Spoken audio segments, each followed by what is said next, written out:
March 11 ତାରିଖ ଦିନ କେବଳ ଓଡ଼ିଶା ନୁହେଁ, ପୃଥିବୀର କୋଣ ଅନୁକୋଣରେ ଯେଉଁଠି ଓଡ଼ିଆ ଲୋକ ବସବାସ କରୁଛନ୍ତି, ସମସ୍ତେ ଖୁବ୍ ଉତ୍ସାହ ଓ ଭାବୋଚ୍ଛ୍ୱାସର ସହ ବ୍ୟକ୍ତିଗତ ସ୍ତରରେ ଓ ଆନୁଷ୍ଠାନିକ ଭାବରେ ଓଡ଼ିଆ ଶାସ୍ତ୍ରୀୟ ଭାଷା ମାନ୍ୟତା ଦିବସ ପାଳନ କରୁଥିଲା ବେଳେ ଗଣତନ୍ତ୍ରର ମନ୍ଦିର ଓଡ଼ିଶା ବିଧାନସଭାରେ ଯେଉଁଭଳି ଭାବରେ ଠେଲାପେଲା, ଧସ୍ତାଧସ୍ତି, ଫିଙ୍ଗା ଫୋପଡ଼ା ଓ ଗାଳିଗୁଲଜର ଅଶୋଭନୀୟ, ଅସଭ୍ୟ ଓ କଦର୍ଯ୍ୟ ଦୃଶ୍ୟମାନ ଘଟି ଚାଲିଥିଲା, ତାହା ସମଗ୍ର ସଭ୍ୟ ସମାଜକୁ ସାଂଘାତିକ ଭାବରେ ଆହତ, କ୍ଷତାକ୍ତ ଓ ନିଃଶବ୍ଦ କରିଦେଇଛି।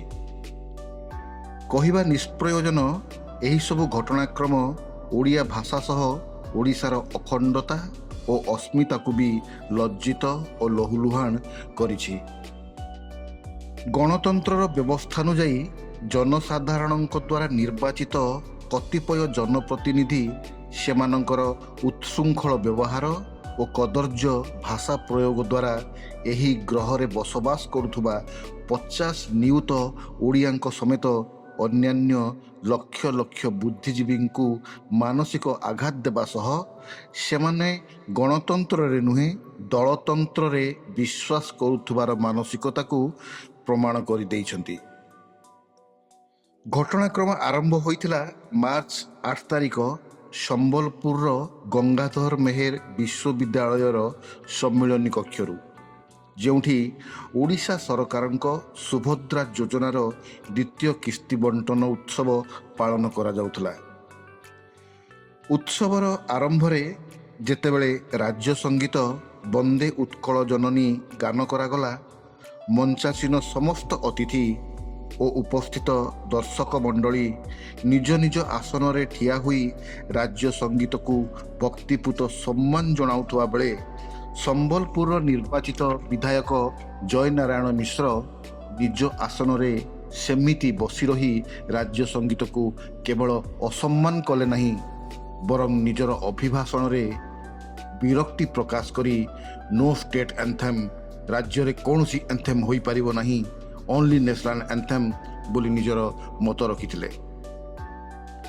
ତତ୍ସହିତ ସମ୍ବଲପୁର ଅଞ୍ଚଳର ଲୋକଙ୍କୁ ସମ୍ବୋଧନ କରି ଉତ୍କଳ କହିଲେ କେବଳ କଟକ, ପୁରୀ ଓ ବାଲେଶ୍ୱର ବୋଲି ବୁଝେଇ ଦେଇଥିଲେ।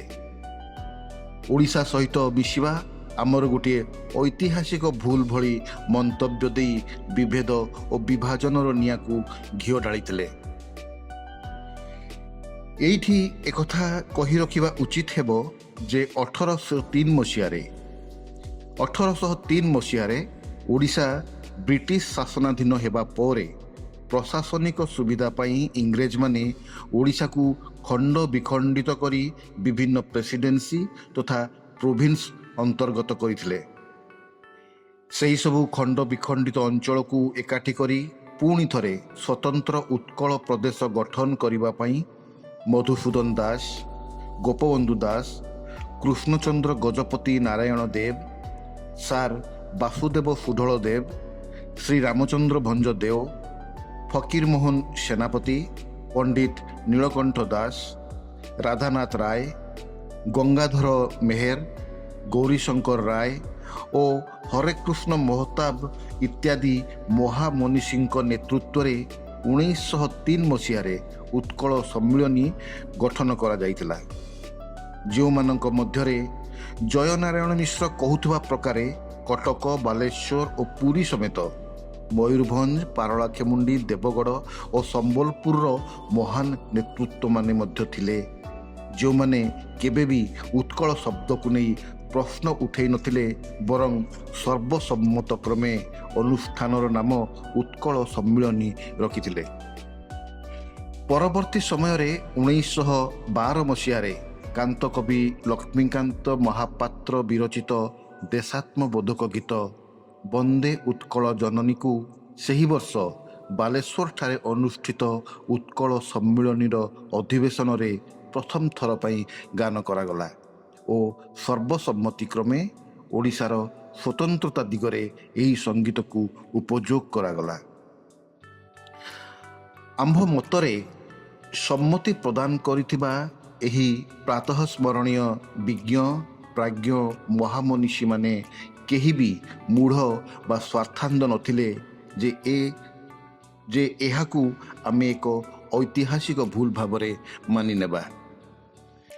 ଦ୍ୱିତୀୟତଃ, ଯେତେବେଳେ 1936 ମସିହା ଏପ୍ରିଲ 1 ତାରିଖ ଦିନ ସ୍ୱତନ୍ତ୍ର ଉତ୍କଳ ପ୍ରଦେଶ ଘୋଷଣା କରାଗଲା, ସେତେବେଳେ କଟକ, ପୁରୀ, ବାଲେଶ୍ୱର ସମେତ ଆହୁରି 3ଟି ଜିଲ୍ଲା ସମ୍ବଲପୁର, କୋରାପୁଟ ଓ ଗଞ୍ଜାମ ମଧ୍ୟ ସ୍ୱତନ୍ତ୍ର ଉତ୍କଳର ଜିଲ୍ଲା ଭାବରେ ମାନ୍ୟତା ଲାଭ କରିଥିଲା ଏବଂ ସେତେବେଳେ ମଧ୍ୟ ଏହା ଏକ ଐତିହାସିକ ଭୁଲ ନଥିଲା। ଅଧିକନ୍ତୁ ବନ୍ଦେ ଉତ୍କଳ ଜନନୀର ଉତ୍କଳ ଶବ୍ଦ ଉପରେ ପ୍ରଶ୍ନବାଚୀ ଠିଆ କରିବା ଓ ରାଜ୍ୟ ସଙ୍ଗୀତକୁ ବାରମ୍ବାର ଅସମ୍ମାନ କରୁଥିବା ଜୟନାରାୟଣ ମିଶ୍ର 1911 ମସିହାରେ ରବୀନ୍ଦ୍ରନାଥ ଠାକୁରଙ୍କ ରଚିତ ଓ ପରବର୍ତ୍ତୀ ସମୟରେ ଜାତୀୟ ସଙ୍ଗୀତର ମାନ୍ୟତା ଲାଭ କରିଥିବା ଜନଗଣ ମନକୁ କିଭଳି ଭାବରେ ଗ୍ରହଣ କରିବେ, ଯେଉଁଥିରେ ପଞ୍ଜାବ, ସିନ୍ଧୁ, ଗୁଜୁରାଟ, ମରାଠା, ଦ୍ରାବିଡ଼, ଉତ୍କଳ, ବଙ୍ଗ ଭଳି ପଙ୍କ୍ତି ରହିଛି। ବନ୍ଦେ ଉତ୍କଳ ଜନନୀ ଭଳି ଜନଗଣମନ ସଙ୍ଗୀତକୁ ବି ଅସ୍ୱୀକାର ଓ ଅବମାନନା କରିବାର ଆସ୍ପର୍ଦ୍ଧା କରିପାରିବେ କି? ଏବେ ବି ଆହୁରି ଅନେକ ବିଚ୍ଛିନ୍ନାଞ୍ଚଳରେ ନିର୍ଯାତିତ ହେଉଥିବା ଓଡ଼ିଆ ଓ ଓଡ଼ିଆ ଅଞ୍ଚଳକୁ ନେଇ ଅଖଣ୍ଡ ଓଡ଼ିଶା ପ୍ରଦେଶ ଗଠନ କରିବାର ସମୟ ଆସିଥିଲା ବେଳେ କିଛି ଦଳଗତ ସ୍ୱାର୍ଥାନ୍ଧ ଅଭିପ୍ସା ତଥା ଅସହିଷ୍ଣୁ ରାଜନୈତିକ ଅଭିସନ୍ଧି ନେଇ ବିଭେଦ ଓ ବିଭାଜନର କଥା କହିବା ଏବଂ ଘୃଣାର ବୀଜାଣୁ ସଂକ୍ରମଣ କରିବା କେତେ ଦୂର ସମୀଚୀନ? କହିବା ବାହୁଲ୍ୟ, ଉତ୍କଳ ଜନନୀ କହିଲେ ତନ୍ମଧ୍ୟରେ କେନ୍ଦୁଝର, ସୁନ୍ଦରଗଡ଼, ସମ୍ବଲପୁର, ବଲାଙ୍ଗୀର, କଳାହାଣ୍ଡି, ମୟୂରଭଞ୍ଜ ସମେତ ସମସ୍ତ 30 ଗୋଟି ଜିଲ୍ଲା ସମାହିତ ଓ ପ୍ରତ୍ୟେକଟି ଜିଲ୍ଲା ବା ଅଞ୍ଚଳ ଉତ୍କଳର ଅବିଚ୍ଛେଦ୍ୟ ଅଙ୍ଗ। ବନ୍ଦେ ଉତ୍କଳ ଜନନୀ। ଏ ମଧ୍ୟରେ କବି ପ୍ରହରାଜ ସତ୍ୟନାରାୟଣ ନନ୍ଦ ଅଚାନକ ଆମମାନଙ୍କୁ ଆଚମ୍ବିତ କରି ଆମ ଗହଣରୁ ବିଦାୟ ନେଇ ଯାଇଛନ୍ତି। ସେ ଶୂନ୍ୟସ୍ଥାନ କେବେ ବି ପୂରଣ ହେବ ନାହିଁ। ଗତକାଲି ସମସ୍ତଙ୍କର ପ୍ରିୟ ସୌମ୍ୟ ସୁକୋମଳ କାବ୍ୟିକ ସ୍ୱର ଶ୍ରୀ ରାଧାର କବି ରମାକାନ୍ତ ରଥ 91 ବର୍ଷ ବୟସରେ ଦେହତ୍ୟାଗ କରିଛନ୍ତି। ତାଙ୍କର ଅବର୍ତ୍ତମାନକୁ ଝୁରି କାହାରି ଆଖିରୁ ଏଯାଏଁ ଲୁହ ଶୁଖିନି।